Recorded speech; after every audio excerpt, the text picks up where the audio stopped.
Hi guys! Today we'll fix the iMessage activation error. If iMessage isn't activating on your iPhone, just follow these simple steps. After unlocking your phone, open the Settings app. Use the search bar at the top of Settings and type Messages. When it appears in the results, tap it to open the Messages settings. Scroll if needed until you see the iMessage toggle. If it's already turned on, switch it off. Wait about 10 seconds and then turn it back on. This refreshes the activation process and can resolve temporary issues. If the problem continues, open the Control Center and check your internet connection.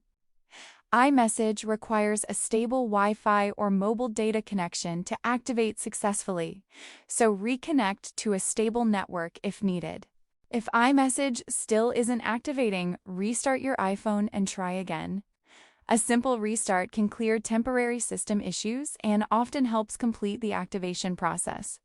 And that's how you can easily fix the iMessage activation error step by step.